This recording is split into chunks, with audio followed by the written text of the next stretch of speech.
여러분은 예수님 제자이십니까? 예수님 제자이십니까? 자, 그렇다면은 오늘 성경에 예수님의 제자에 대한 여러 가지 항목들이 있는데 딱 5가지만 오늘 정리를 해서 말씀을 전할 때에 이 5가지 항목에 내가 몇 가지가 해당되는가? 물론 가지수에서 좀 모자란다고 해서 또 예수 제자가 아닌 것 아닙니다. 그러나 혹시 오늘 또 하나님께서 주신 이 5가지 내용 가운데 좀 부족하다면은 우리의 연약함을 다시 한번 깨닫고 예수님의 제자라면은 이런 삶을 살아야 되는데 나는 아직까지 그런 삶을 살지 못한다. 누구를 의지해야 되겠습니까?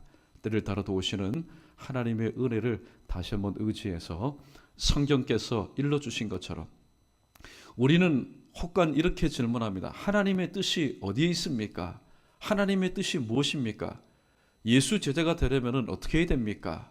우리는 그렇게 질문만 가지고 하나님의 말씀을 펴서 읽지를 않습니다.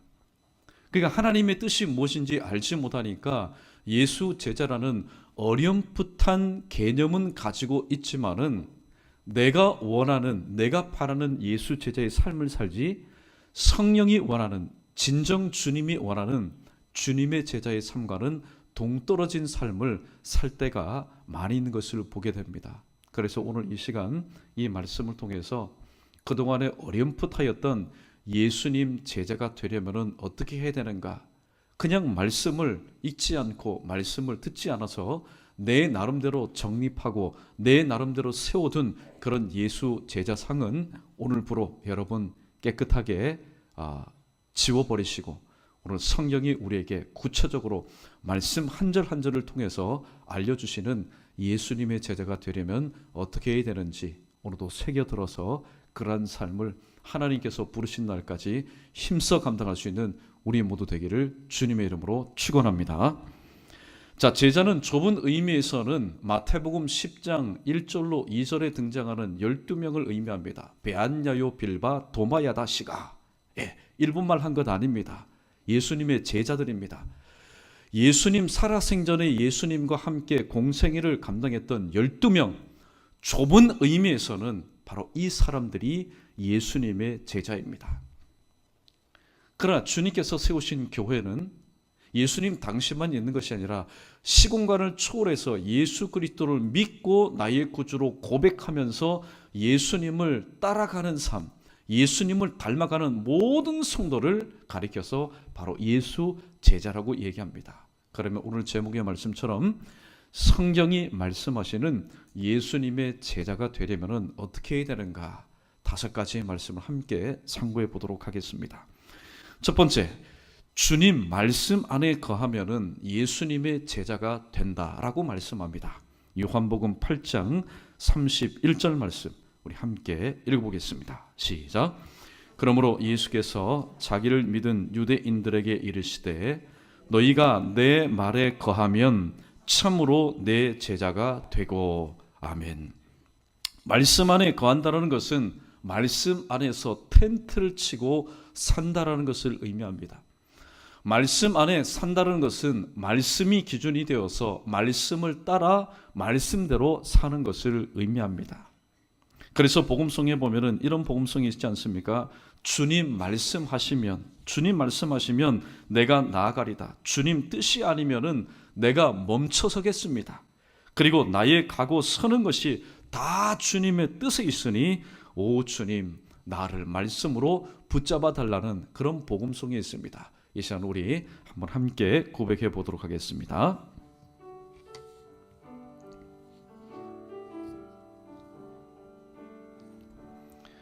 주님 말씀하시면 내가 나가리다.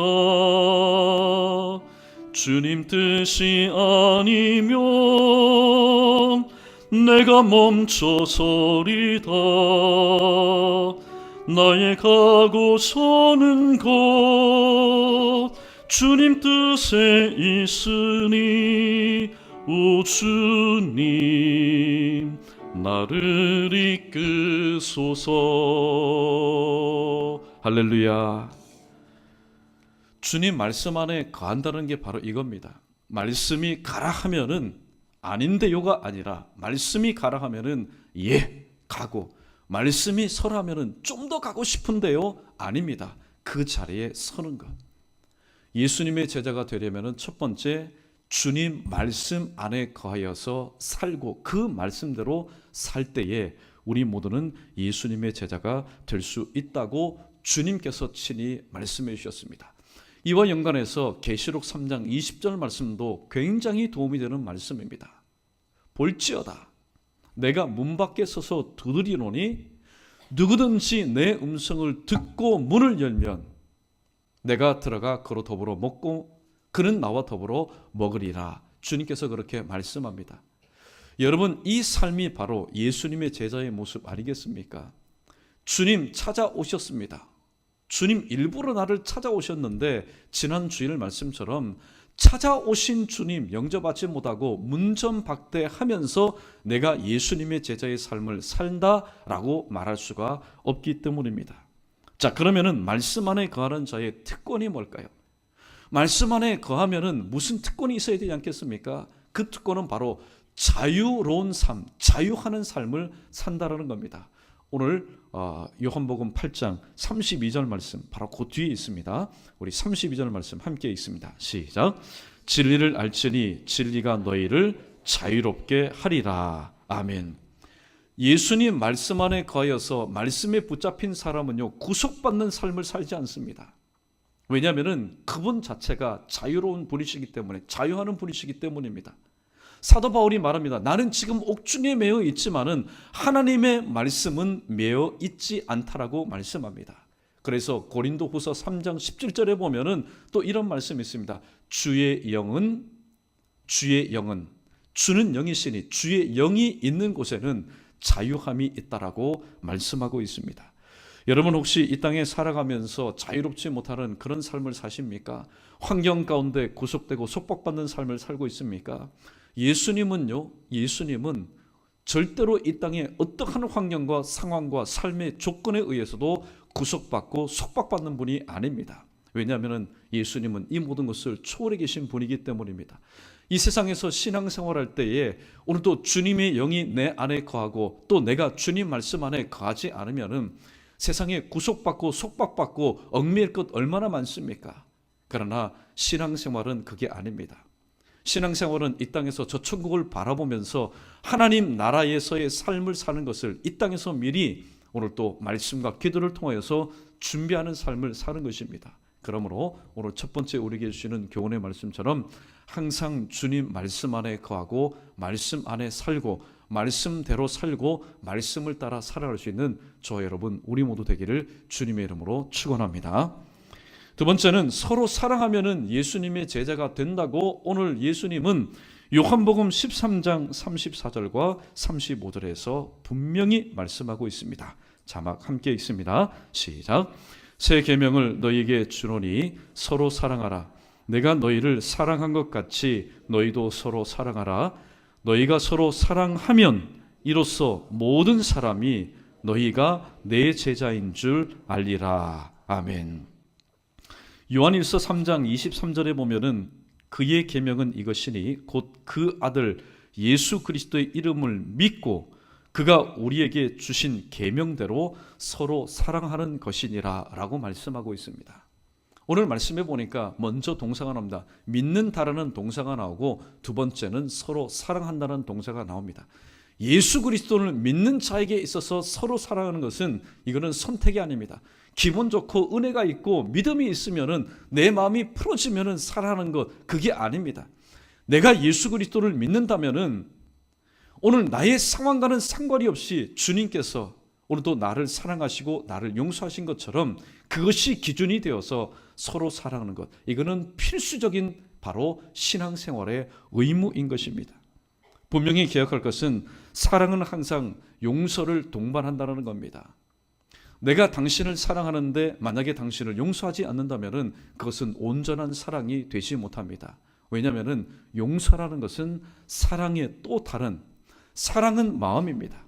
사랑이 속마음이라면 용서는 바로 그 속마음이 겉으로 드러난 행위와 마찬가지이기 때문입니다. 요한복음 3장 16절에서 하나님이 세상을 이처럼 사랑하사 독생자를 주셨으니 이는 저를 믿는 자마다 멸망치 않고 영생을 얻게 하려 하심이라. 또 요한복음 13장 1절에 보면은 예수님께서 그의 사람들을 사랑하시되 어떻게 사랑하셨다고요? 끝까지 사랑하셨다고 말씀합니다. 그래서 오늘 예수님께서 이 땅에 오셔서 우리도 영원히 죽을 수밖에 없는 인생을 사랑하셨을 때에 마지막 십자가상에서 이런 말씀을 하셨습니다. 누가복음 24장 34절에 보면은 이에 예수께서 이르시되 아버지 저들을 사하여 주옵소서. 사하여 달라는 건 뭡니까?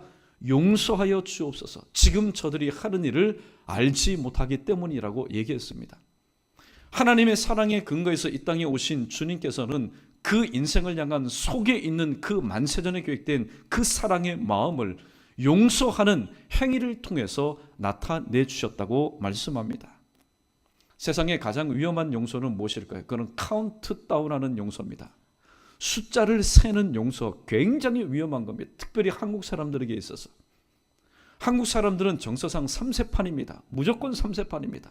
한 번 용서해 줍니다. 두 번 용서해 줍니다. 세 번째는 용서 절대로 하지 않습니다. 그게 민족적으로 내려왔기 때문에. 그런데 베드로는 어떻습니까? 우리보다는 좀 나은 것 같습니다. 주님, 나에게 죄를 지은 그런 형제가 있다면 한 7번까지는 용서해 주면 어떨까요? 마태복음 18장 22절에서 예수님께서 이 베드로의 그 제안에 대해서 이런 말씀을 하신 적이 있습니다. 예수께서 이르시되 내게 이르노니 7번뿐만 아니라 7번을 70번까지라도 할지니라 라고 얘기합니다. 하나님의 말씀은 때로는 문자적으로 해석할 때도 있지만은 상징적으로 해석할 필요가 있습니다. 7번씩 70번이면 77이 49, 490번입니다.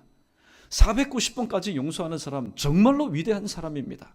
그럼 문자적으로 해석한다면 491번째는 용서하지 않아도 된다는 의미가 아니라 끝까지 용서하라는 말씀인 겁니다. 여러분, 오늘 두 번째 대지에 예수님의 제자가 되려면 서로 용서하라고 그랬는데 오늘 여러분 마음 가운데 껄찍함이 있습니까? 꺼리낌이 있습니까? 왜냐하면 서로 용서하지 못한 것이 나의 지금 현재의 모습이기 때문에. 그러나 여러분, 오늘 이 말씀을 잘 들으십시오. 우리는 서로 용서할 수 없습니다. 절대로 용서할 수 없습니다. 그러나 우리는 또한 절대로 용서할 수 있습니다. 왜 우리가 절대로 용서하지 못할까요? 내 마음을 가지고 내 감정을 가지고 내 생각과 내 뜻을 가지고 용서하려고 하니까 사실 절대로 용서할 수가 없는 겁니다.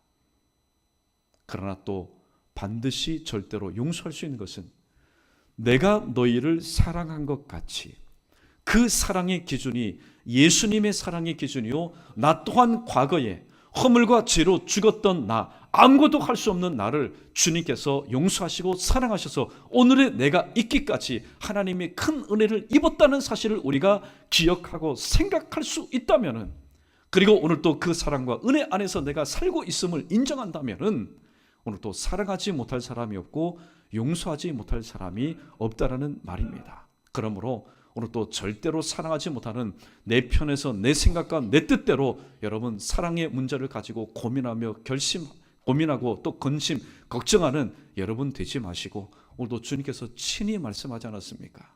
내가 너희를 사랑한 것 같이 너희도 서로 사랑하라.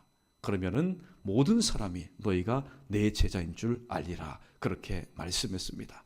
오늘 말씀 없이 하나님의 은혜 없이 주님 베푸신 용서 없이 오늘 또 내 사랑만 가지고 사랑하려면은 여러분 식구도 사랑하지 못합니다.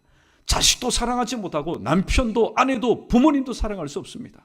그러나 주님의 사랑이 근거가 되어서 오늘 또 사랑할 수 있다면은 원수의 원수라도 여러분 사랑하지 못할 사람이 없다라는 사실을 다시 한번 기억하시고 오늘 또 우리 교회 하나됨을 위해서 모두들 다 기도할 겁니다.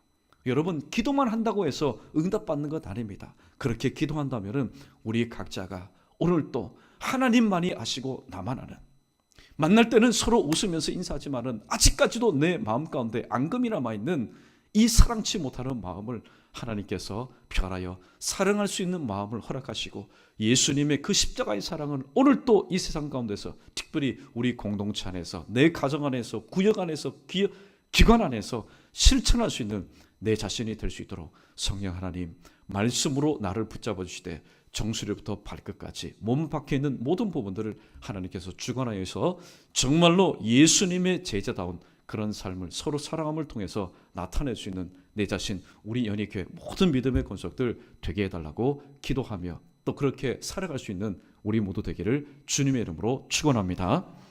세 번째입니다. 과실을 많이 맺으면 예수님의 제자가 된다고 주님 말씀합니다. 요한복음 15장 8절 말씀 우리 함께 읽어보겠습니다. 요한복음 15장 8절입니다. 함께 있습니다. 시작.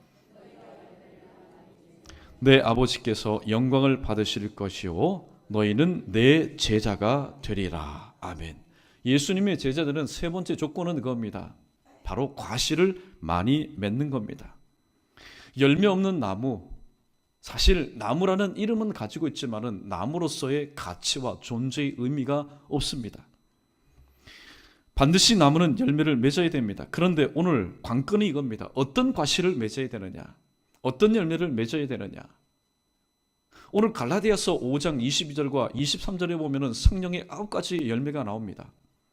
그 열매는 바로 사랑과 희락과 화평과 오래 참음과 자비와 양선과 충성과 온유와 절제라고 말씀하고 있습니다. 그런데 이 과실을 맺기 전에 이 열매를 먼저 맺지 않으면은 이 성령의 9가지 열매를 맺을 수가 없습니다. 그 첫 번째 우리 모두가 직분을 막론하고 신앙생활 오래 하고 짧게 하고를 막론하고 우리 모두가 예수 그리스도를 믿고 신앙생활하는 사람이 가장 먼저 맺어야 될 그 열매가 무엇입니까? 그것은 바로 마태복음 3장 8절에서 주님이 말씀하신 것처럼 회개에 합당한 열매가 먼저 우리의 삶 가운데서 맺혀져야만이 오늘도 그러한 깨끗한 부분을 통해서 성령의 9가지 열매가 맺어질 수 있다고 말씀하고 있습니다. 우리가 잘 알고 있는 마가의 다락방에 모였던 120명의 성도들을 한번 보십시오. 그들은 예수님께서 승천하신 뒤에 10일 동안 이 마가의 다락방 얼마나 여유롭고 얼마나 또 쾌적한 공간인지는 모르겠지만은 아마 그렇지 않았을 겁니다. 다락방이니까 얼마나 좁았겠습니까? 그러나 거기에서 출신, 성분, 생각, 뜻, 지금 삶의 현장이 모두 다 다르고 다양한 사람들이 함께 모였습니다. 10일 동안 떠나지 않았습니다. 그들은 하나님 앞에 전심전력해서 기도했습니다. 사도행전 2장에 보니까 성령이 내렸습니다. 그들 모두 각자에게 내렸습니다.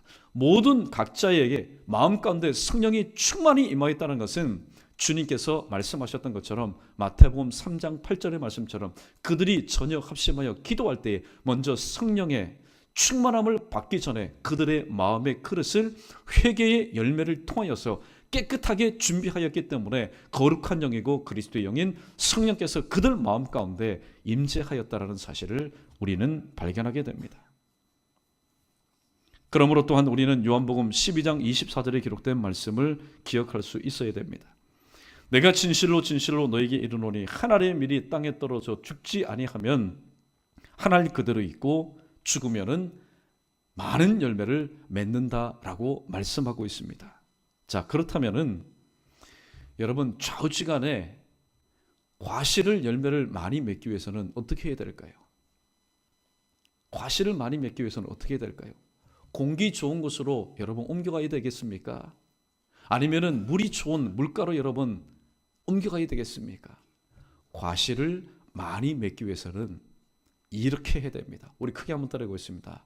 예수님께 붙어 있어야 됩니다.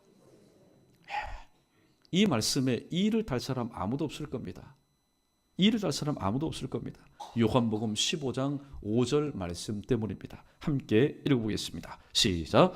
나는 포도나무요 너희는 가지라. 그가 내 안에 내가 그 안에 거하면 사람이 열매를 많이 맺나니 나를 떠나서는 너희가 아무것도 할 수 없음이라. 아멘. 나는 포도나무요 너희는 가지라. 그가 내 안에 내가 그 안에 거하면 무슨 말입니까? 붙어 있어야 된다는 겁니다. 그래서 접붙임을 받아야 됩니다. 세상의 접붙임을 받게 되면은 잠시 잠깐 둘째 아들처럼 그가 원했던 꿈꾸던 것을 잠시 잠깐 눈요기 할 수 있고 귀요기 할 수 있고 입요기 할 수 있습니다. 그런 것은 오래 가지 못합니다. 왜냐하면 내가 접붙임을 받아야 될 부분은 바로 예수님. 나무가 포도나무에, 가지가 포도나무에 붙어 있어야 되는 것처럼 내가 온전히 붙어 있어야 될 분은 바로 예수님이시기 때문입니다. 그런데 주님은 말씀합니다. 그가 내 안에, 내가 그 안에 가면은 사람이 많은 열매를 맺는다고 주님은 말씀하는데 아무것도 할 수 없는 경우가 있습니다. 어떤 경우입니까? 너희가 나를 떠나서는, 너희가 지금 제자라는 이름은 가지고 있지만은, 하나님의 백성이라는 그런 정체성을 가지고 있지만은 나를 떠나서는 너희가 아무것도 할 수가 없다고 말씀하고 있습니다. 우리가 이 부분에서 다시 한번 우리의 모습을 점검해 볼 필요가 있습니다. 특별히 저를 위해서, 나는 목사니까 하나님께서 많이 은혜를 베풀어 주시겠지. 또 중직자도 마찬가지입니다. 신앙의 경륜이 오래 있는 사람도 마찬가지입니다. 특별히 하나님의 귀한 일들을 지난 과거에 많이 하신 분도 마찬가지입니다. 하나님은 나의 과거의 경험은 보시고 업적을 보시고 나에게 큰 은혜를 베풀어 주시겠지. 오늘 새벽에 이런 말씀을 전한 적이 있습니다. 어떤 말씀을 전했냐면은, 우리는 항상 이런 착각을 가지고 살아갑니다. 지난 과거에도 내가 이렇게 해서 위기를 모면했으니까, 위기를 극복했으니까 이번에도 내가 그렇게 하면 되지 않겠느냐. 특별히 삼손의 경우입니다. 삼손이 드릴라라고 하는 여인을 사랑하게 되었습니다. 여러분 보십시오. 하나님의 사람은 하나님을 사랑해야 됩니다.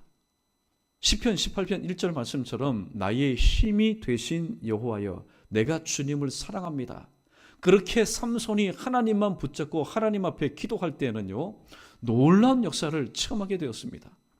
그런데 하나님을 사랑하지 않고 드릴라를 사랑하고 드릴라에게 빠져 있을 때에 하나님의 품 안에 거해야 될 이 삼손이 여인의 품 안에 거하여 잠자게 됩니다.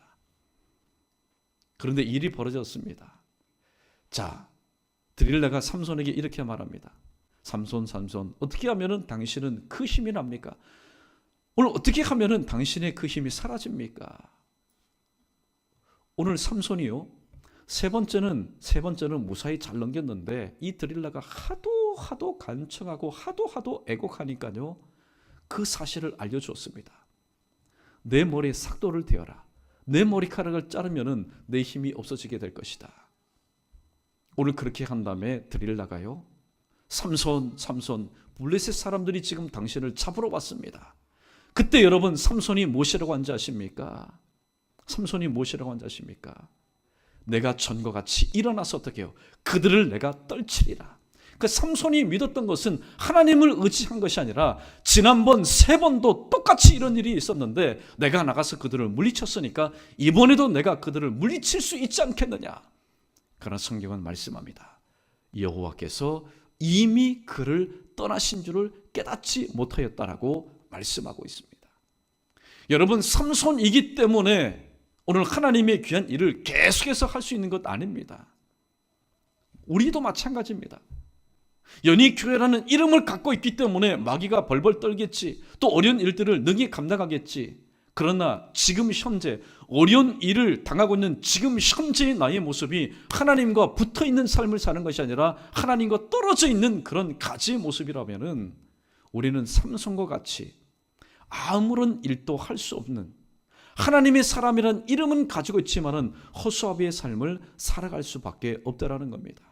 그러므로 오늘 우리에게 주시는 세 번째 교훈의 말씀처럼, 오늘도 우리가 과실을 많이 맺지 못하면은, 즉 주님께 붙어 있지 않으면은 예수 그리스도의 제자가 될 수 없다는 사실을 다시 한번 기억하시고, 오늘도 예수님께 꼭 접붙임 받아서 주님께서 원하시는 그런 풍성한 열매를 맺어 주님의 기쁨에 대해 예수님의 제자로서의 참된 그런 신앙의 삶을 다시 한번 힘있게 살아갈 수 있는 우리 모두 되기를 주님의 이름으로 축원합니다. 네 번째입니다.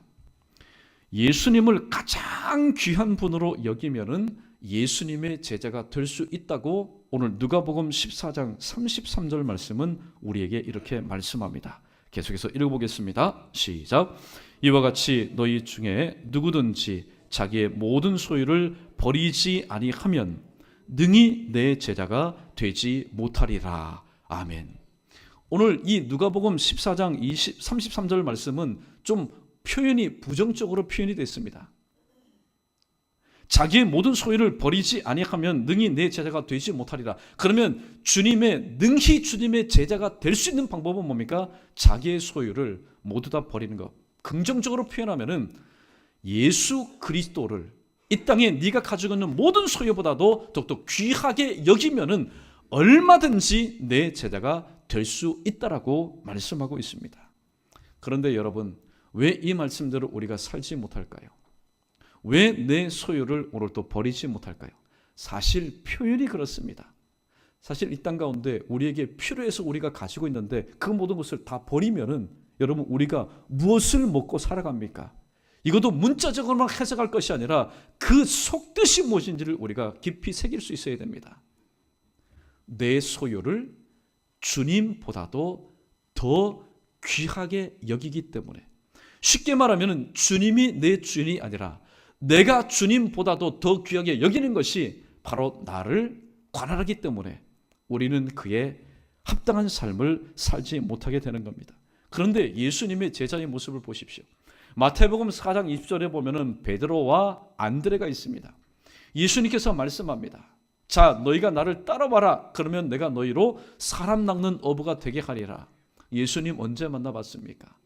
그리고 예수님과 깊은 대화를 나눠본 적이 없는데 어느 날 갈릴리 해변에 나타나신 젊은 청년의 이 말을 듣고 오늘 베드로와 안드레는 배를 버렸습니다.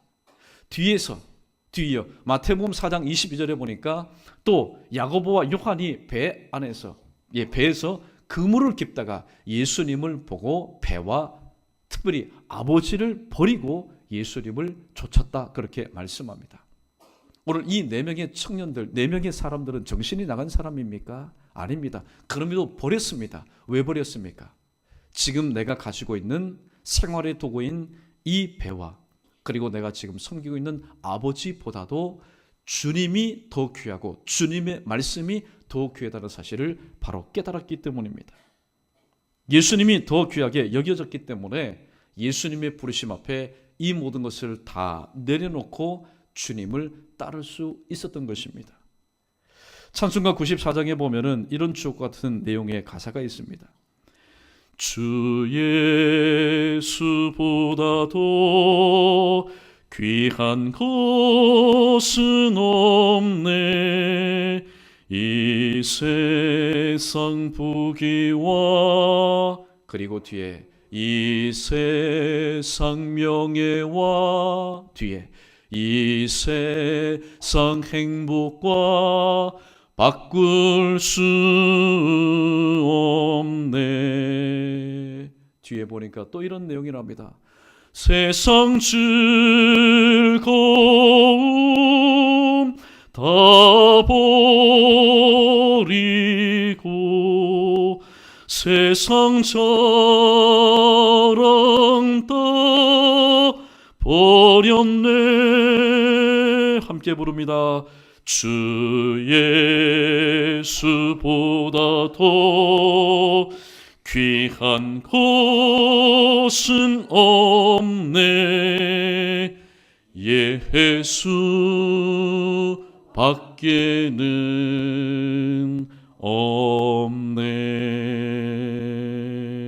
없네. 할렐루야. 여러분, 우리 모두가 할 수 없는 게 다릅니다. 다 할 수 있습니다. 주님의 제자요 자녀이기 때문에. 그런데 왜 할 수 없을까요? 이거는 생각의 차이입니다. 환경의 문제가 아니라 마인드의 바로 차이입니다. 주 예수보다도 귀한 분은 없다라는 사실, 주 예수보다 더 귀한 것은 없다라는 사실, 그래서 주님 밖에는 나에게 없습니다. 시편 16편 2절 말씀처럼 주 밖에는 나에게 복이 없다라는 사실을 내가 확실히 믿는다면은 여러분, 오늘도 내려놓고 포기하지 못할 것이 무엇이겠습니까? 그런데 그러한 마음의 결심과 결단이 내 안에서 확실하게 서 있지 않기 때문에 연희교회라는 이름으로 살아가지만은, 여러 직분의 이름을 가지고 살아가지만은 내려놓지 못하고 포기하지 못하고 버리지 못하고 이 모든 것에 얽매여서 오늘 또 주님도 바라보고 세상도 바라보고 말씀도 붙잡고 세상의 것들도 붙잡는, 그래서 마치 저 갈멜산상에서 엘리야가 그 가슴을 찢으며 했던 것처럼 이스라엘 백성들아, 너희가 어느 때까지 바알과 하나님 사이에서 머뭇머뭇거리느냐. 또 사도 요한을 통해서 성령 하나님께서 말씀하신 것처럼 너희가 제발 뜨겁든지 차갑든지 하기를 원한다. 너희가 지금까지 계속해서 미지근한 상태에 있으면은 내가 너희를 토해내겠다라고 주님께서 말씀하셨습니다. 여러분, 하나님의 말씀은 신명기에 기록된 말씀처럼 먼 데 있는 것 아닙니다. 하늘 꼭대기에 있는 것도 아니고 바다 끝자락에 있는 것도 아닙니다. 우리 입에 있고 우리 안에 있어서 이 모든 것을 이룰 수가 있다고 주님 말씀하고 있습니다. 아무쪼록 네 번째 주신 말씀처럼 예수님을 가장 귀한 분으로 우리가 여기게 되면은 얼마든지 예수님의 제자가 될 수 있다는 소망의 말씀, 위로의 말씀을 이 시간 주셨으니 하나님, 나의 1순위에 있어서, 나의 1순위에 있어서, 내 전성의 1순위에 있어서 주님께서 항상 1위를 차지할 수 있는 그런 삶을 살아갈 수 있도록 내게도 그런 은혜를 덧입혀달라고 그렇게 다시 한번 기도하시면서 나의 모든 일상생활 가운데 가장 1순위는 하나님의 말씀이요 또 주님이요 그리고 세우신 몸된 교회임을 다시 한번 기억할 수 있는 우리 모두 되기를 다시 한번 주님의 이름으로 간절히 축원합니다. 마지막 다섯 번째입니다. 마태복음 7장 13절과 14절 말씀을 먼저 우리 읽고 대지의 말씀을 함께 나누겠습니다. 함께 있습니다. 시작. 좁은 문으로 들어가라. 멸망으로 인도하는 문은 크고 그 길이 넓어 그리로 들어가는 자가 많고 생명으로 인도하는 문은 좁고 길이 협착하여 찾는 이가 적음이라 라고 말씀하고 있습니다. 누가 예수님의 제자가 될 수 있을까요? 생명으로 인도하는 좁은 문을 통과해서 그 길을 걸어가면은 그가 예수님의 제자라고 말합니다. 여러분, 오늘 이 땅 가운데 수많은 길들이 있지요. 어떤 길들은 어렸을 때의 추억을 생각하게 하는 길이 있습니다. 어떤 길은 낭만적인 길이 있습니다. 어떤 길은 오늘 예수님께서 말씀하신 것처럼 크고 넓은 길이 있습니다. 크고 넓은 길이라는 것은 무엇을 말합니까? 편리한 길이요 편안한 길입니다. 그러나 주님께서 말씀하신 또 하나의 문, 찾는 이가 적은 그 문, 사명의 문, 거기는 사실 편리할 게 아무것도 없습니다. 좁다 보니까 여러분 편리하겠습니까? 그 길을 걸어갈 때 편안하겠습니까? 그러나 그 좁고 그 협착한 길이 우리에게 제공하는 한 가지의 귀한 은혜가 있는데 그는 바로 무엇일까요? 편리가 아닙니다. 편안이 아닙니다. 크게 한번 따라해보겠습니다. 하나님의 평안. 예. 사람이 그렇지 않습니까? 아무리 넓고 큰 길, 낭만적인 길, 많은 사람이 간다 할지라도 겉모습은 그렇지만은 마음 가운데 평안이 없으면은, 마음 가운데 그 길을 걸어가면서도 염려, 근심, 걱정이 있다면은 여러분 그 길을 걸어가는 보람이 있겠습니까? 기쁨이 있겠습니까? 그에 합당한 열매가 있겠습니까? 그러나 좁고 협착한 길입니다. 사실 오늘 주님을 믿는다고 하지만은 우리 속사람도 실은 선호하는 길이 아닙니다. 왜냐하면 불편하기 때문에. 그러나 그 길에는 주님께서 동행하심으로 인해서 내 마음 가운데 순종하여 믿음으로 살아가는 내 마음 가운데 하나님의 평안, 세상이 주지 못하는 하나님의 평안이 있는 길이기 때문에 오늘 그 길을 걸어가는 자, 그가 바로 예수님의 제자가 될 수 있다고 말씀하고 있습니다. 말씀을 정리합니다. 오늘 저는 성경에 기록된 5가지의 그 말씀을 여러분에게 증거했습니다. 먼저 주님 말씀 안에 거하면은, 그리고 주님께서 우리를 사랑한 것 같이 너희도 서로 사랑하면, 세 번째 과실을 많이 맺으면, 네 번째 예수님을 가장 귀한 분으로 여기면은, 그리고 5번째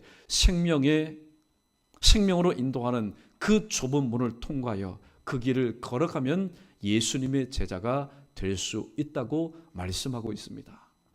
오늘 이 시간 저와 여러분은 이미 체크가 다 돼 있습니다. 이 5가지 항목 중에 내가 몇 가지가 체크되어 있느냐. 그러나 여러분 오늘 우리 중에 5가지 모두 다 나 체크되어 있다. 그렇게 여러분 자신만만하게 오늘 또 그렇게 말할 수 있는 사람은 아무도 없습니다. 오늘 하나님께서 왜 우리에게 이 말씀을 주셨을까요? 그리고 우리의 성적이 우수하지 못하고 오늘 또 우리의 성적이 빈약하다는 사실을 깨닫게 해주신 이유가 뭘까요? 만약에 오늘 이 5가지 사항 가운데 내가 모두 다 자신 있게 체크할 수 있다면 우리는 더 이상 오늘 이 말씀을 들은 이후에 하나님을 의지하지도 않고 하나님 앞에 도우심도 구하지 않을 겁니다. 왜냐하면 내가 다 이루었다라는 자신감 때문에. 그러나 오늘 체크된 사항 가운데 단 한 가지만 있다 할지라도 또 어떤 분은 5가지, 내가 지금까지 신앙생활하면서 예수님의 제자라는 이름은 가지고 있지만은 5가지 중에 하나도 내가 체크되지 못한 분들도 솔직히 있을 겁니다. 여러분, 그때부터 하나님의 은혜가 임하는 겁니다. 왜냐하면 하나님, 저 이렇게 신앙생활해서 어떻게 합니까? 이렇게 신앙생활해서 제가 어떻게 직분과 사명을 감당합니까? 비로소 그때에 누구를 찾게 되기 때문에 하나님을 찾게 되고 하나님의 때를 따라 도우시는 은혜를 내 이 2손을 통해서 하나님 앞에 기도하면서 정말로 납작하게 엎드려서 겸손한 마음으로 주님 말씀하시면 어떤 말씀을 주시는 간에 이제는 내가 나를 불러주시고 나를 불러주신 그 주님께 감사하고 맡겨주신 직분 가운데 충성할 수 있는 바로 기본기가 되어 있기 때문입니다. 여러분, 오늘 5가지 말씀 중에 하나라도 체크되지 못해서 실망하지 마십시오. 왜냐하면 하나님께서 오늘 또 나의 삶 가운데 비춰진 말씀 거룩히 비춰진 나의 모습을 오늘도 똑바로 바라보고 자, 너희의 지금의 상태가 무엇인지를 정확하게 알도록 하기 위해서 오늘 이 말씀을 우리에게 주셨기 때문입니다. 오늘 우리의 신앙생활 근데 필요한 건 뭡니까? 하나님의 불쌍히 여기심과 하나님의 은혜입니다. 이 시간 주신 말씀 다시 한번 붙잡으시고 정말로 내가 지금까지 지향하였고 내가 지금까지 살아왔던 예수님의 제자의 상이 오늘 또 주님께서 말씀하신 것과 얼마나 동떨어지고 얼마나 다르다는 것을 다시 한번 깨닫게 되었습니다. 오늘 이 말씀 붙잡고 주님 제자다운 삶을 살아갈 수 있도록, 그래서 맡겨주신 직분 마지못해서 감당하는 것이 아니라 기쁘고 즐거운 마음으로 능히 감당할 수 있는 내 자신이 될 수 있도록 하나님 내게도 큰 은혜 더 입혀달라고 여러분 그렇게 기도하시면서 신앙생활 다시 한번 합력하여 선을 아름답게 이루어드릴 수 있는 예수가족 연희교회 우리 모든 성도들 되시기를 주님의 이름으로 간절히 축원합니다.